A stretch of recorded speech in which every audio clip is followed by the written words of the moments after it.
People are ready, willing, and able to accept UFO reality.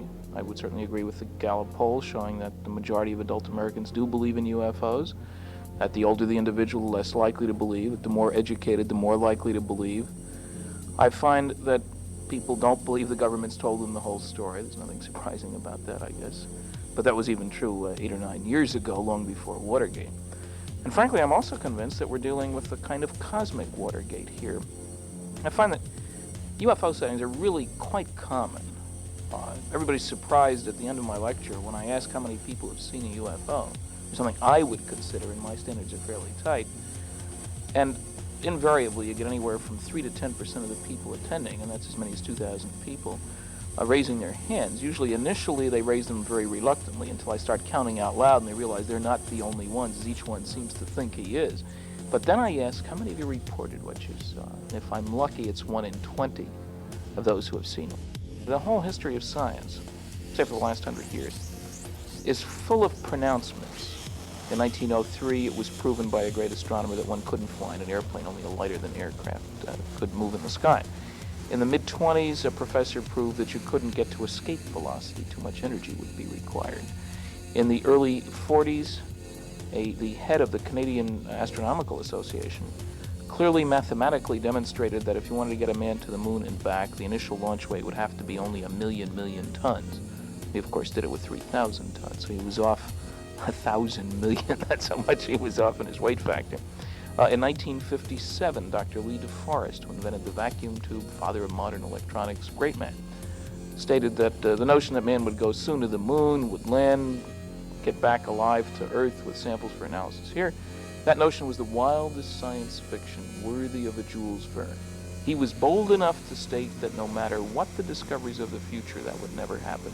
It took 12 years.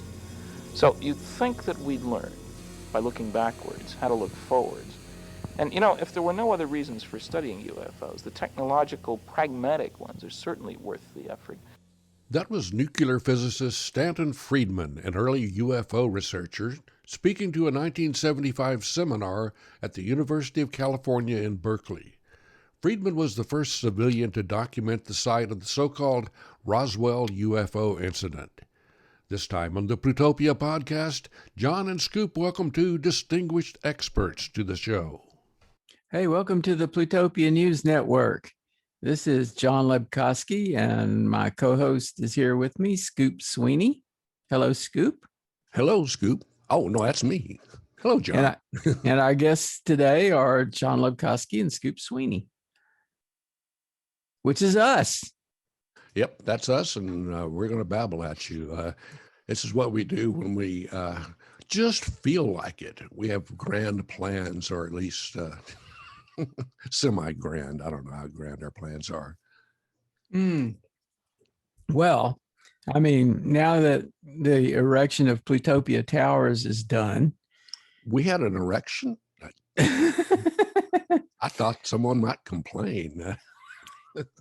Walk over to the window there and look outside, and you'll see that we're in the penthouse of Plutopia Towers.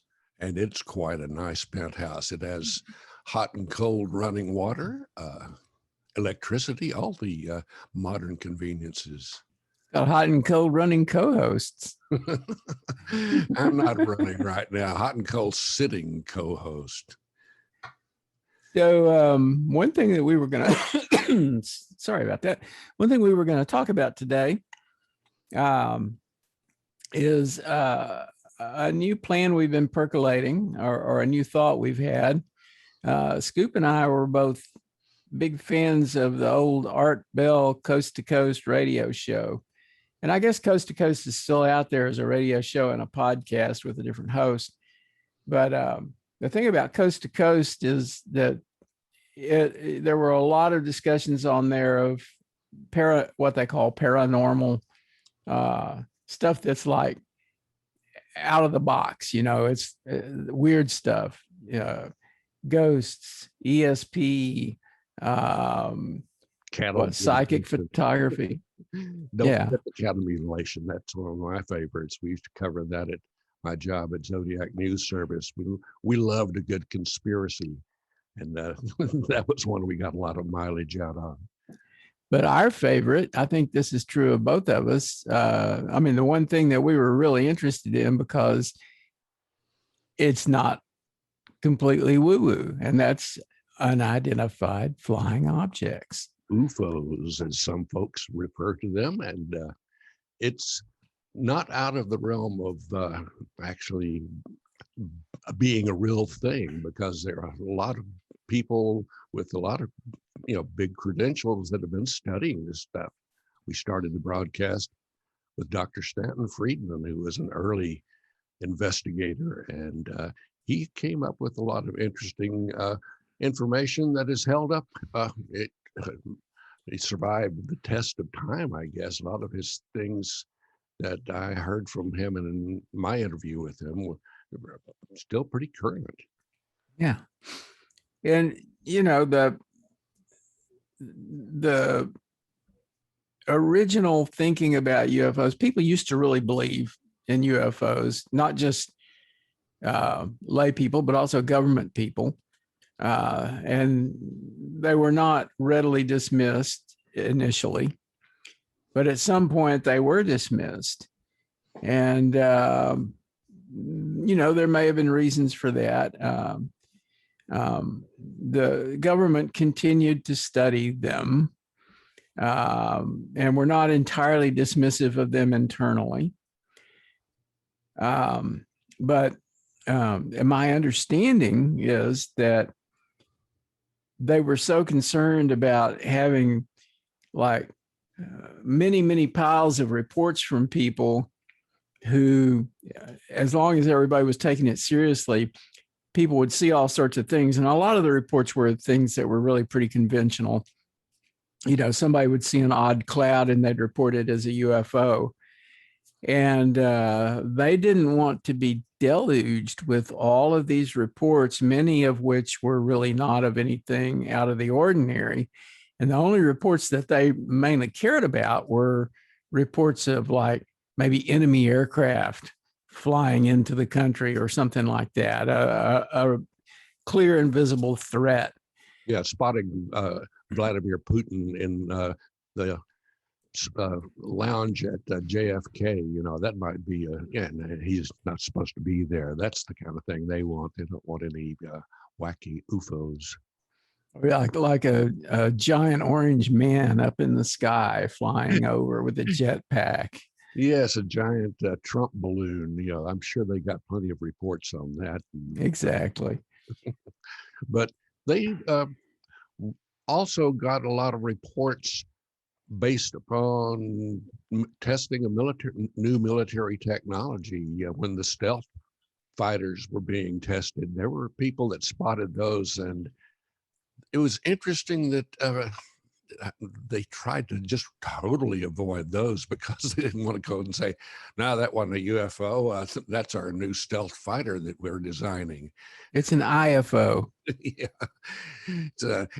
We know what it is, so shut the hell up.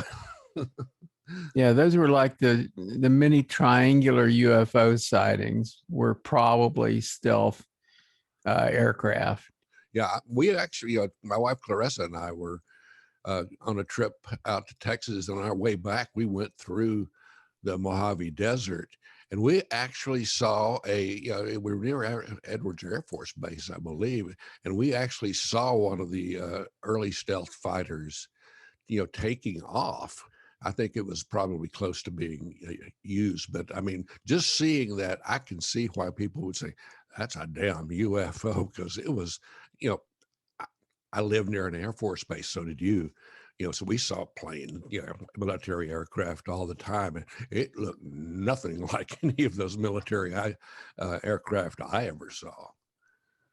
Yeah, we really took that for granted. We took for granted the sounds of jets flying over all the time and sonic booms. They were constantly breaking the sound barrier over our heads. And we're both from a little town in Texas that it's kind of out in the desert, and had an air base where actually that air base was used for reconnaissance missions into, I think, South America. I think that was one of the main things maybe I'm thinking about the air base they had here in Austin.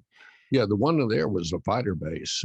Fighter base. Okay, yeah. It originally was just training. They had T-33 trainers. That's what we first saw, but they brought in the fighter base that was often a totally separate area of the air base that even the other airmen couldn't get to if they didn't have the right credentials. So yeah, they had some heavy duty craft out there. We used to. One of my fondest memories was going to the open houses they would have out there and like crawling through those airplanes. Yeah, But they didn't have any UFOs there. Not that we know of. You never know. Remember, there was Hangar 18 that was filmed out on that air base, the sci-fi movie. Yeah, and just as an aside there, you can find that thing on YouTube now, and a fairly decent version of it on YouTube. I was actually watching it the other day. It's really? A terrible movie. Their budget was probably sort of equivalent to what I paid for my last car. Yeah, I believe you. I had some of my friends from Big Spring that did, check it out and see what was going on, talk to some of the tech people, and they were all pretty just like, no, we're just doing a low budget science fiction film. It's not going to be any Fellini masterpiece. Yeah. It did have Darren McGavin in it, though. Yeah, pretty much everything like that had Darren McGavin in it in those days. Well, if it wasn't for Darren McGavin, we may never have had the X-Files, because it was kind of inspired by the Night Stalker series. I did. That he was Night Stalker. That was always interesting, to say the least. But that kind of brings us to a point of there are a number, there's a pretty large number of people throughout the U.S. and probably throughout the world who are really focused on weird things, unexplained things, and these stories are passed around. And, they may be about like Sasquatch, Bigfoot, abominable snowman, those kinds of stories. There's probably something to it, but there's a whole mythology around it too. And there's certainly tons of stories about ghosts and weird supernatural experiences. And you hear about weird creatures people see, Mothman. It's sort of like a subculture with a set of mythologies that they work with.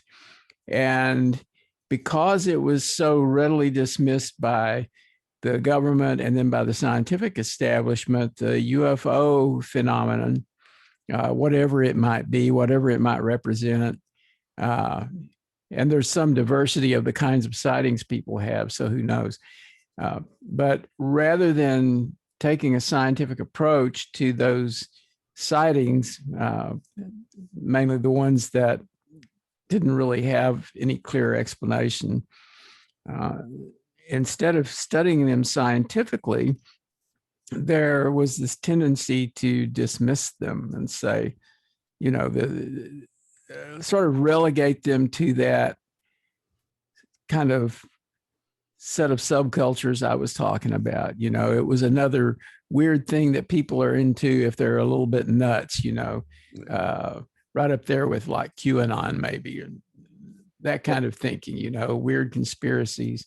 Yeah, the government prefers to dismiss things like that, especially if they are actually looking into it and want to keep these people out of their backyard or their territory.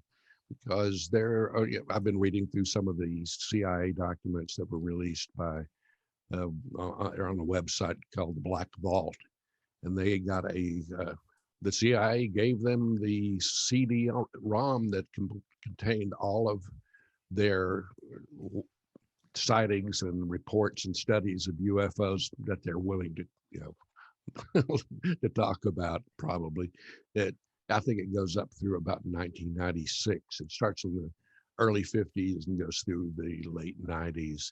And I read some of the documents, and it's pretty obvious they were just irritated that they were having to explain themselves.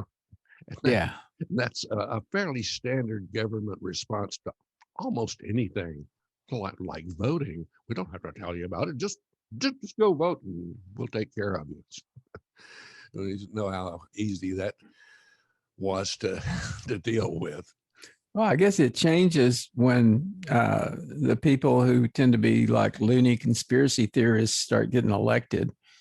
Yep. And, you have like in the hundreds of them in legislatures. So that might be one change that we're seeing.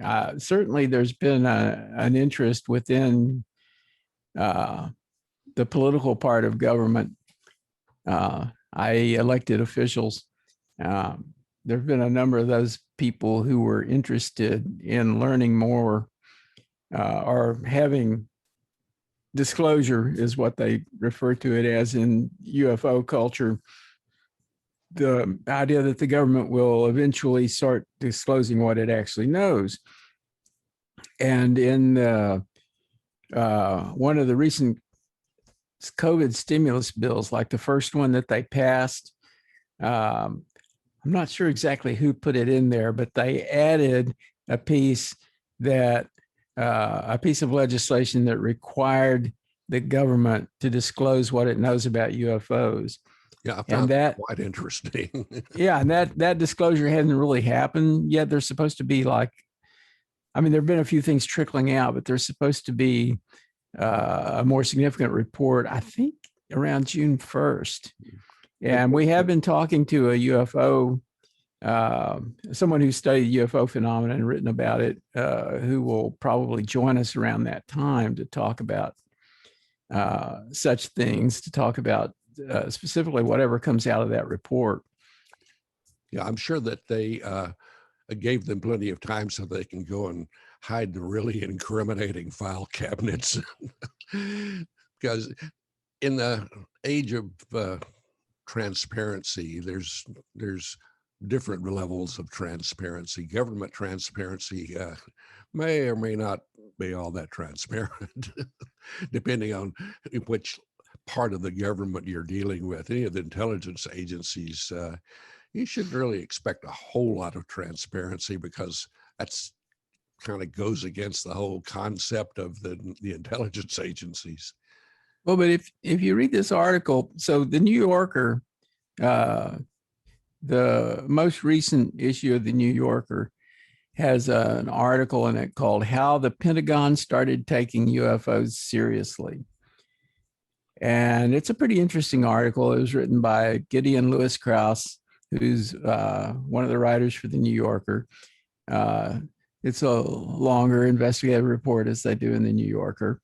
A lot of it, there's a lot in there about Leslie Kean, who is a person who has helped make the investigation of UFOs, especially by journalists, more respectable. She's one of the people who's been writing about UFO phenomenon for the New York Times. And she's also one of the people who's been pushing for disclosure. And there's a lot in there about what the work that she's done and the people that she's worked with, and the kind of research that's been kind of ongoing over a number of years, and especially the research that is more scientific and respectable, and also the actions within government and the thinking within government is being sort of moving toward more transparency about UFOs. And, there was an interview with John Brennan, who used to be the director of the CIA. And he said some of the phenomena we're going to be seeing continues to be unexplained and might, in fact, be some type of phenomenon that is the result of something we don't yet understand, and that could involve some type of activity that some might say constitutes a different form of life. Yeah, that's an interesting observation coming from him, of course. Exactly. But the whole idea of journalism, being able to deal with the subject respectably. I mentioned, the work we did at Zodiac News Service. We covered a lot of that stuff. That was back in the uh, early, the entire 70s and the early 80s. And we had, 450 radio stations that subscribed. New York Times subscribed, Rolling Stone, most of the network news organizations got our stuff every day. It was in print. We didn't do audio. We just sent out print services.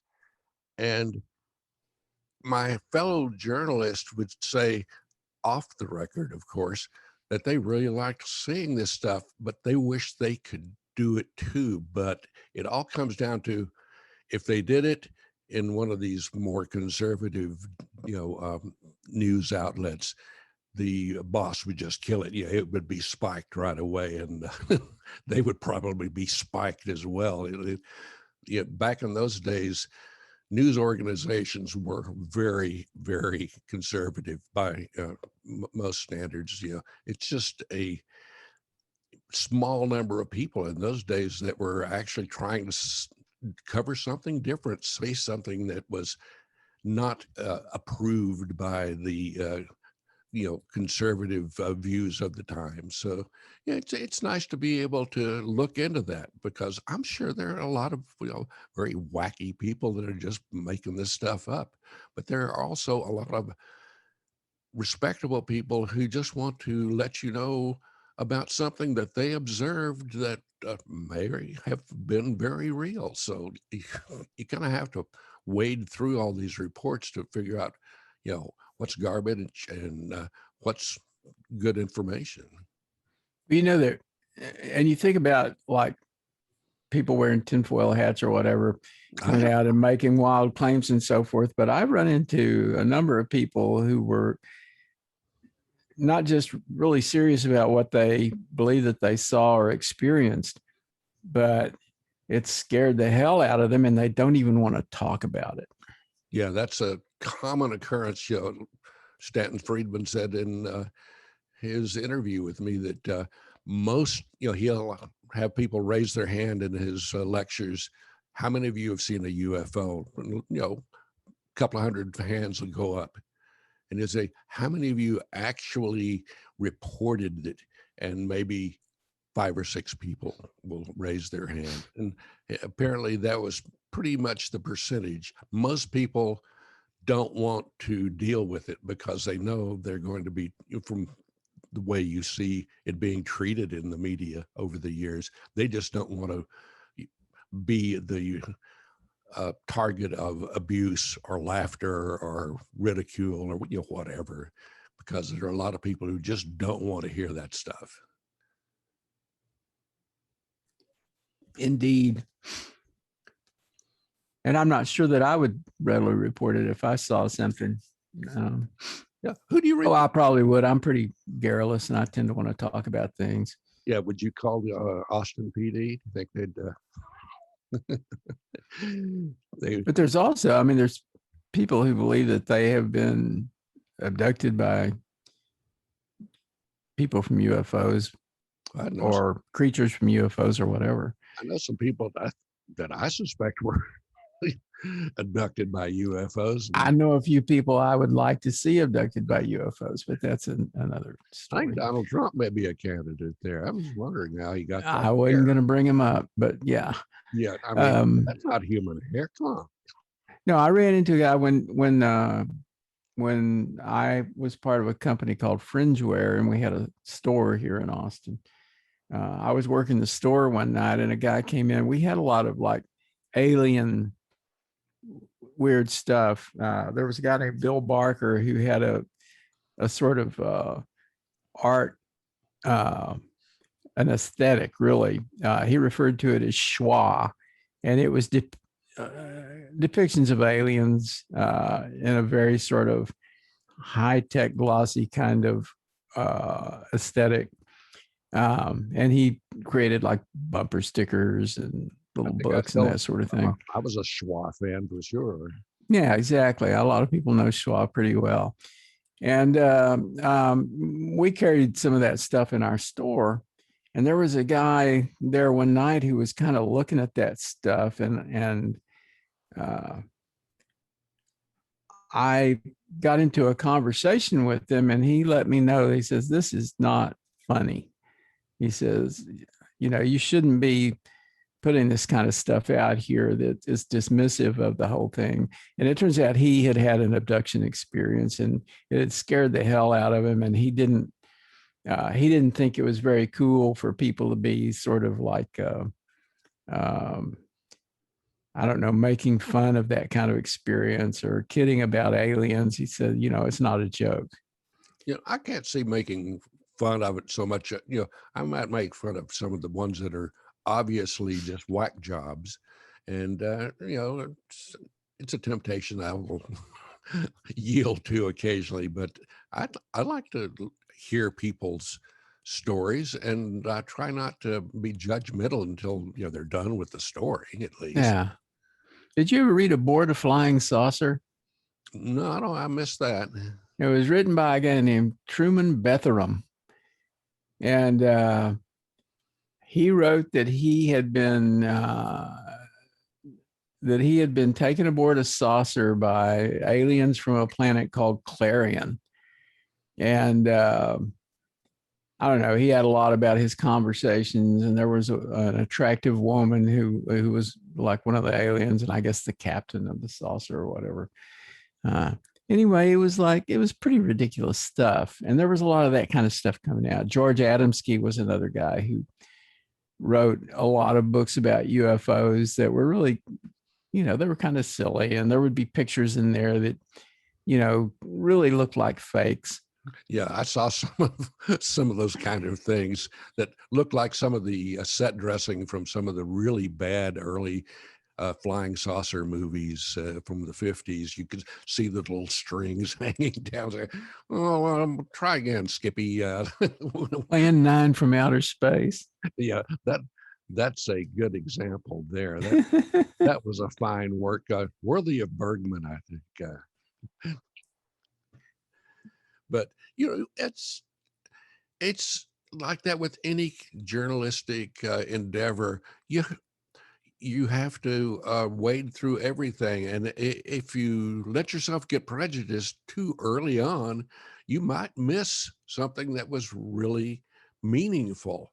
I remember covering stories that initially I thought, do I need to go after this? And I went ahead and went, and I didn't regret it. I found something that was interesting, either interesting or entertaining. It was worth the trip.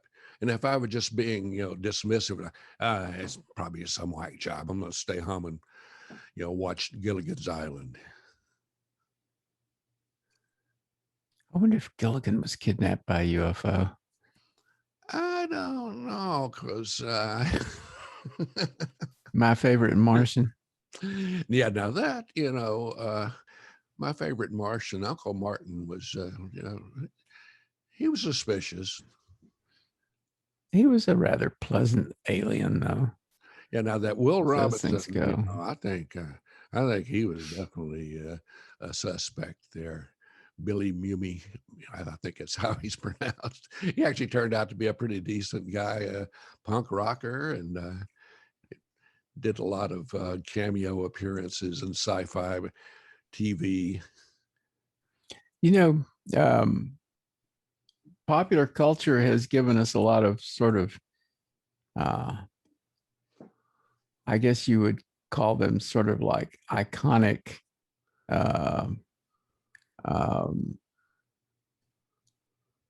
ideas, images, tropes, whatever. Day the Earth stood still. I mean, just ideas about, you've watched Star Trek and you've seen Star Trek so many times that you kind of like buy into it and you kind of believe it, and you kind of assume that the day will come when people will be flying around in outer space and we'll meet a lot of aliens, and there'll be like alien cultures that will come together and form federations and that sort of thing. Yeah, we can all be like Captain Kirk and have wild sex with a green-skinned alien woman. That was always their favorite trope. I don't think he ever admitted to that, did he? He didn't have to. Just about every episode, there was some some alien woman that just couldn't help but fall in love with the captain, or vice versa. Yeah.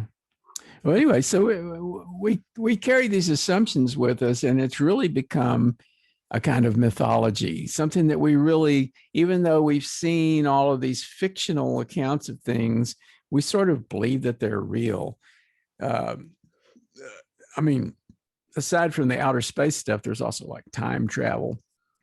People sort of assume that time travel could really be a thing. There's really no evidence of it, but it's common. It's such a common. I'm trying to think of the right word for it. A device, I guess, a common device in forms of science fiction, and we've been exposed to so much of it since science fiction became such a part of our culture that it's kind of easy to believe these things and easy to carry a lot of assumptions about realities that are not really proven or tested. For instance, we don't even know that humans can survive that well in outer space for extended periods of time. And we don't know for sure that you could build a kind of containment where that would be possible. There's a lot that we really don't know about the things that we assume we actually know a lot about. Well, Elon is going to be counting on his team to come up with all those solutions because they're planning on going to Mars. And, about the human body being able to survive in space, there are some problems, especially with things like bone loss. And absolutely. That's just what I was thinking about. And a change in your equilibrium that is hard to undo once they come back to Earth. It's going to be a challenge, but there are enough people that they're willing to put their money up and their time up to go and try and do it. So I'm all for it. I've been a space junkie since the very first, since Sputnik went up, when that happened. That was a big, you remember when the Russians launched Sputnik? That was a big deal, a real big deal for the government because they realized that their technology was behind the Russians. Well, it's kind of, it's a sexy idea thinking about that. I mean, I'm sitting here in my office staring at my 2001 A Space Odyssey poster. There's a reason I have that on my wall here, or the one for This Island Earth. I would, space fiction is something I'm really attracted to, but I'm also aware that there are a lot of things that are depicted in all of these things. I mean, 2001 is an example where what they show you is something that feels kind of credible, kind of true in a very poetic sense. You and I talked earlier, and you mentioned Arrival before we started the podcast. Right, very good. And Arrival is a movie that shows a fairly credible depiction of what an alien species might actually be like. Not that they would look like us or act like us, but that they would be really speaking different. English with a California accent, like you said. Yeah, and that whole movie is about the challenge of communication with a species that is so alien from us. And that's the whole problem with messages from outer space. It's like they may not be using a radio, or they're not going to have the internet since we don't have any fiber that long, but yeah, they may be bombarding us with messages that we can't read. We have no idea. We can't even see them. Maybe we don't have the sensory apparatus to see them. It may be all those Geico commercials you see on TV. That's actually aliens trying to communicate in their own language. And this one, I don't understand that at all. Or that's my approach. but and kind of what I'm coming around to is there's also we have projected a lot of our assumptions about outer space and aliens and so forth onto this UFO phenomenon that's been going on for a while. We assume that these because they're coming in from the sky, that they must be coming from other planets and visiting us or whatever. But there have been researchers, I think Jacques Vallée is one, and John Keel, the guy who wrote about Mothman. I think both of those guys, I recall reading things by them where they said that they weren't so sure about the extraterrestrial hypothesis. And they really had got to a point after much study where it's like, this is clearly happening. We do not know what it is. We have no idea. Is it interdimensional? Is it some other life form that lives on this planet that we just don't get to see? Maybe they don't want us to see them, except out of the corner of the eye, so to speak. Yeah, there's been a lot of conjecture about the fact that very little of our planet's oceans have been actually explored, and there have been a lot of UFO reports that originate not from it coming down out of the sky, but it came up out of the water. And there have been a number of fairly well documented spottings of that kind of craft. So it could be anything. It could be, our crazy uncle who's living under the sea and invented a nice spaceship. Who knows what? Aquaman. Yeah, Aquaman could be having a side gig. Actually, there's a great science fiction film about that thing called The Abyss, which is about aliens who live in the ocean and not in outer space. And it was pretty compelling. I still like to watch that film over and over again. But go ahead. No, I was just thinking, we have no idea where these things, what they are, where they're coming from, but it's nice to study them. It's nice to talk about it. It's the only way you're going to get an answer is exploring it and getting people to talk about any subject, but UFOs for one, or Mothman, or any. If you just laugh at it or say, "Oh, that's just crazy. It can't happen here," you never say it can't happen here, because it always seems to.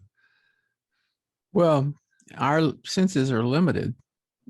We can't see or hear. We can't see everything within the visible spectrum. We can't hear all sounds. There's sounds that are outside the range of our hearing. And there certainly may be phenomena that is hard for us to see and hard for us to comprehend. I think about, I'm sure you recall this, there's a video, people would show this video and say, keep an eye on the ball those guys are passing around. I think it would be like a basketball or something that's being passed around a lot. And you watch the video and then somebody says, now, did you see the gorilla? No, there wasn't a gorilla in there.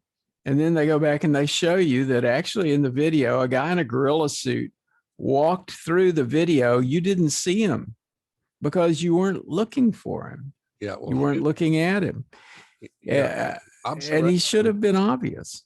Yeah, we talk to any police detective, and they'll tell you that firsthand witnesses, people on the scene, are not all that reliable, because it depends on how excited they are, how drunk they are, what they've been smoking earlier in the evening. They're all sort of things that can skew your observation to where you say, "Oh yeah, I saw that," or "I didn't see that." And you really have to look into these situations, because the eyewitnesses are not always really credible. It's more credible these days with everyone having a camera. Now, the camera observations are a little easier to document and confirm that, yeah, that really happened. The deep fakes are possible now. Yeah, that we're getting into even more sketchy territory. Deep fakes are frightening, actually, when you think about the things that could be done with a good deep fake. Most of them that are up, it's obvious that they scotch tape somebody's head on a picture of somebody else. I could be a deep fake.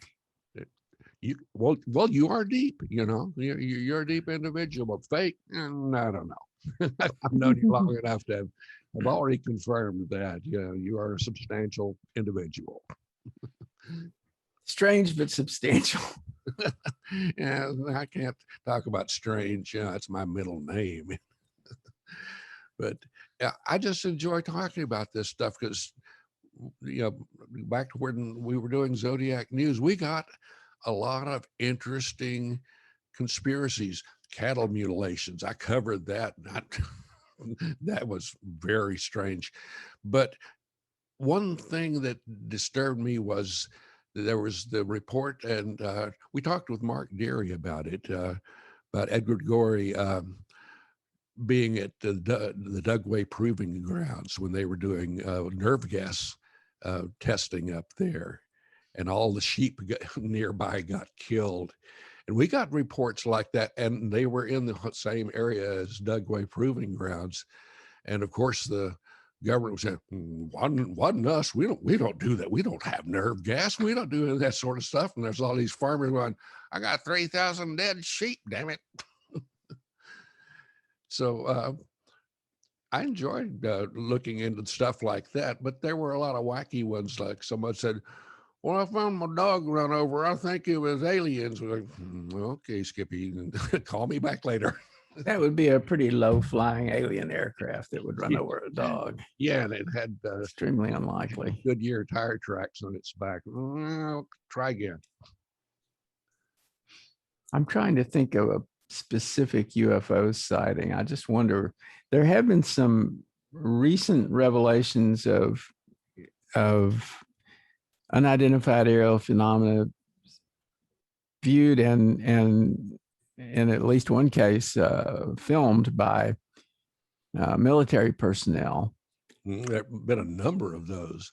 And those have been big stories, though it's a little hard to, I mean, you see the film or the video and it's a little bit hard to make out what you're seeing. People describe seeing things that seem very, very clear, but there's not a whole lot of really good video. It's odd since people are still seeing a lot of UFOs and they're carrying cameras in their pockets now and could make video of a UFO. And you would think that we would see something with a little higher resolution than we've actually seen. We'd see things other than these sort of like very distant like lights. And somebody says, oh, it looked like it was a mile long or something. You don't see those. Yeah. And that's one of the things that has concerned me about a lot of the photographic, movie, film videos that have been taken, and I think they do most all of them look pretty bad. But I think back to when I was working as a reporter, I carried a camera, and I thought I had a picture of when they arrested Patty Hearst in San Francisco. And I was out there with a big gaggle of reporters waiting for her to be brought out of the basement at the police department to take her off to whatever federal facility they were going to. And I was standing there and I saw her and I aimed and I got a mess. It was just like, I had high speed film and right setting, but it just didn't happen. So that sort of thing does happen, even with great equipment. I thought it was a pretty great camera, but I've had that experience a number of times. It's like, I've got a perfect shot, but it's like, no, it's garbage. So that happens. But you would think there'd be a lot more quality representations out there. But some of the stuff I saw, the Travel Channel did an interesting series of military UFO spottings, and they had some of the radar data, and they had some of the cockpit camera footage from some of their encounters. But still, those were pretty sketchy as well. They come up where the radar says the UFO is, and there's nothing. I actually have a Patty Hearst related story. Well, you remember William and Emily Harris? Oh yeah, they were the ones that were busted with Patty. So we were sometime after all of that happened, and while they were kind of in the air, they were on the run. uh, and we were living in San Marcos. And we went to a laundromat in San Marcos one night, and there were a couple of people there, a guy and apparently his wife. And man, the guy just couldn't shut up. And he was talking about how, oh yeah, we had some connection with the Symbionese Liberation Army, that stuff that was all over the news and all that. And he went on and on about that, and I thought he was a little bit of a crank. It's not like a crank. Later, I saw a picture of William and Emily Harris, and it was them. Oh, good. No wonder they got busted. Yeah, that was my UFO sighting. Well, my Patty Hearst thing was, I had a friend, he was married to a good friend of mine in Berkeley, and he'd just gotten out of prison. He was in the same prison as Field Marshal Sin Q, what was his name? Donald DeFreeze, whatever the name was. Yeah, he was in Vacaville prison with him, and he knew a lot about the people that were part of his inner circle, and so the FBI started taking interest in this guy, and he lived behind my friend Dave McQueen's house. Dave was the news director at KSAN FM in San Francisco, and so we hung out a lot, covering the Patty Hearst story. And so this guy got ordered to show up at and talk to the FBI.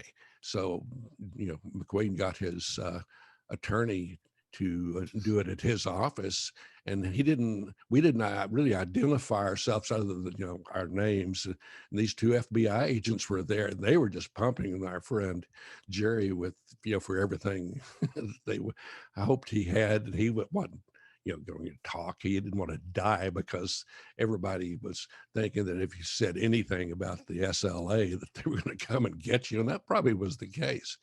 But these FBI agents were going on, and McQueen and I couldn't believe the stuff they were saying, because obviously they didn't check to see that we were both journalists, that we were just two weirdo hippies that were in this office with our buddy. And you got some great news stories out of that. They said there's a huge money reward if you could give us anything to get Patty Hearst back, or to get hold of the SLA. And they would say anything, we'll find money for you, anywhere we can get it. You give us the information, we'll make it worth your while. And he's like, no, I don't want to die. And they finally left. But it was very interesting to see these guys in action. They were nothing like the movie FBI guys. These guys, they were clueless, because why would you say that sort of shit in front of a couple of local journalists who are covering the story? You think they'd go, who are these guys? No, they didn't care. They just wanted to get the job done, I guess. Did they look anything like Ephraim Zimbalist? Not even close. Or David Duchovny? They look more like the guy from Charlie's Angels. Well, I forget what his name was, but they were very nondescript, and of course they had the cheap shoes, Buster Brown style shoes, cheap suits, and they even wore fedoras. And I'm like, these guys still wear hats? Were they dressed entirely in black? No, they were more like pinstripe and plaid. They were not real stylish looking guys. Those Men in Black stories are pretty interesting. Yeah. Did you ever read the Mothman prophecies? No, I had moths attack some of my prophecies in my closet, but no Mothman. Now, this was John Keel's book. It was originally published by Saturday Review Press back in the day. God, I read it many, many years ago, and I probably don't remember it with a great deal of clarity, but he was giving an account of, he investigated UFOs and strange occurrences and that sort of thing. And he was onto this thing about how people were sighting this creature that looked kind of human, but it had wings, and they would see it flying along. And that's why they referred to it as Mothman. And while he was investigating it, there was a bridge collapse. I think this was in Virginia. I'd have to look these things up.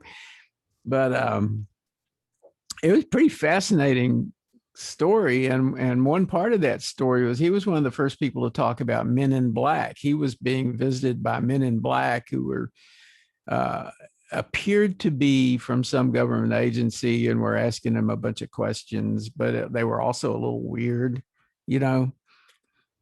Sure, at one Tommy Lee Jones. It was not, nor Will Smith, neither one of them. No, it wasn't Chris Hemsworth. Well, you talk about Mothman. There's one urban legend that seems to be universal. The Hook Man. You remember hearing about the Hook Man? Oh yeah. Spring? You're out parking with your significant other in a dark, remote place, and suddenly the Hook Man comes up with his arm replaced by a hook, or sometimes he's holding like a meat hook, but it's the Hook Man, and they get away just in time. And when they get home, they find the hook embedded in their truck. Dangling in the car. Yeah. And I've had people, I repeated that to a friend. He said, they had that happened in my hometown. I've had other people. Yeah. I know some guys that said that. It's like, okay, that guy is either a franchise operation or he really gets around. The Hook Man. Well, it's I guess it's what they refer to as an urban legend. Definitely urban. Only we weren't urban. It was also a rural legend. I'm looking up urban legends. Let's see, urban legends, Hook Man. Oh, here we go. I knew that Wikipedia would have something on this. Of course. An urban legend about a killer with a pirate-like hook for a hand attacking a couple in a parked car. In many versions of the story, the killer is typically portrayed as a faceless, silhouetted old man wearing a raincoat and a rain hat that conceals most of his features, especially his face. Sounds like Freddy Krueger, right? Where do you think Freddy came from? Somebody heard, some Hollywood writer heard the Hook Man stories, like, oh, that'd make a nice movie. Oh, apparently the reason this thing spread around the way it did is it says it was reprinted in the advice column Dear Abby in 1960. Okay. But let's see if we can find it. The origins of the Hook legend are not entirely known, though according to folklorist and historian Jan Harold Brunvand, the story began to circulate sometime in the 1950s in the U.S. That's when I heard it. It became widespread amongst American teenagers by 1959 and continued to expand into the 60s. Snopes writer David Mickelson has speculated that the legend might have roots in real-life Lover's Lane murders, such as the Texarkana Moonlight murders. Oh, I didn't hear about that one. Well, that's something we should. I don't know whether this relates to UFOs or not. Generation, Gen Z, or maybe even Gen X, I guess it would be, had their own Hook Man, of course. Edward Scissorhands, they had to be updated. So no, old-fashioned hook. We put some scissors on him. Let's see. I'm looking at this Texarkana Moonlight murders. A series of unsolved murders and other violent crimes committed in and around Texarkana in the spring of 1946 by an unidentified serial killer known as the Phantom Killer or the Phantom Slayer. The killer is credited with attacking 8 people within 10 weeks, 5 of whom were killed. They happened on weekends. The first 2 victims, Jimmy Hollis and Mary Larry, survived. The first double murder, which involved Richard Griffin and Polly Ann Moore, happened 4 weeks later. The second double homicide involving Paul Martin and Betty Jo Booker occurred exactly 3 weeks after the first murders. This sounds like an X-File. Yeah.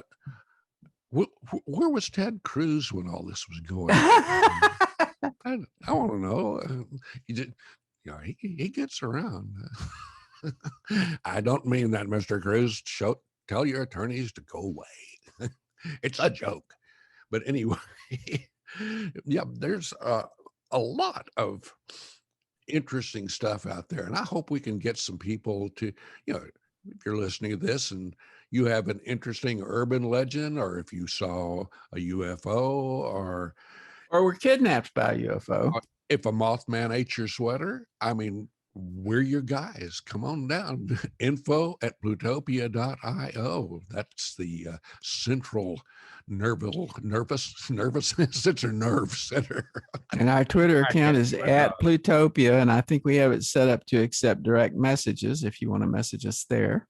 Yeah, if you want to massage us, we're not proud. Anyway. We may become the 21st century Art Bell.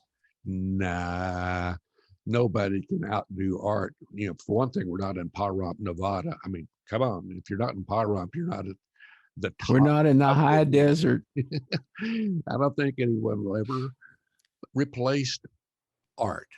And we would have to get a double wide first thing and set up a studio in it. I can find plenty of those double wides around there. Yeah. These days, they're a dime a dozen in Central Texas. They're giving them away.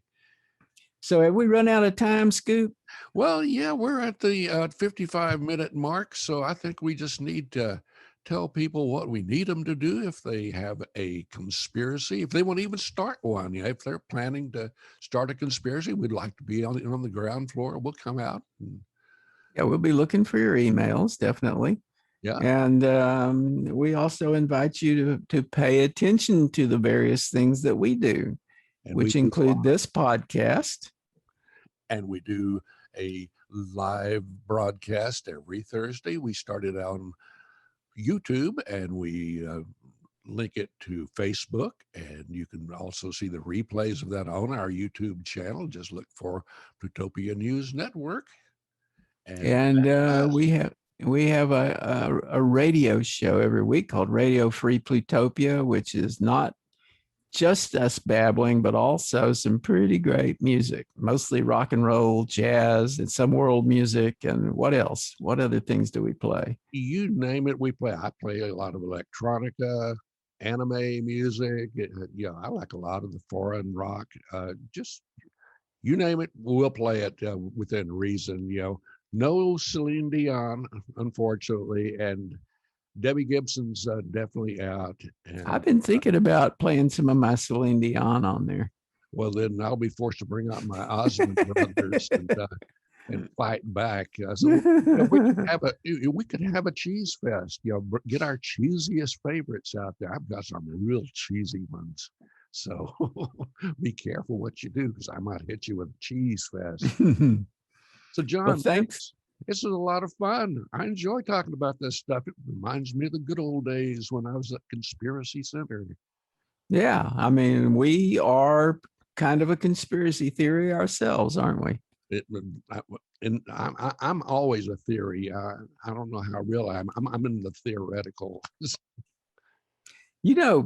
We have merchandise. We have a mug and a T-shirt that you can order from our website. But I just realized we should see if we could have like branded tinfoil hats. I'm working on that. I have a Stetson covered in tinfoil, so that's going to be my new. That's the first step. I have my hat. Everyone get that tinfoil, aluminum foil. Actually, it's no longer tin. Aluminum foil works just as well. Just form a good one, show it, send us a picture of you and your tinfoil hat, and we'll see if we can select a candidate for the official Plutopia tinfoil hat. So thanks, Scoop. Thank you, Mr. John. We'll see you around. Well, we won't see you for a few weeks here. I'm traveling for a couple of weeks. Yeah. So you're going to the Wizard of Oz? I'm actually going in the other direction, but still. Okay, well, give my regards to all the folks out there. I'm still in isolation. I'll get my second vaccine in a couple of weeks, and then I can go out into the real world again. So watch out, folks. I'll be out there, and I'll be armed with recorders. And you should all get your vaccine too. Yep. We are pro-vaxxers. Very pro. So in the meantime, it'll be nice to see you when you return from the promised land, John. Enjoy Right your on. trip. We will see you soon. Bye-bye. Tater, tater. You can follow the Plutopia News Network at plutopia.io. On Facebook, go to @Plutopia News. On Twitter, it's @Plutopia. This is the Plutopia News Network, 20 minutes into the future.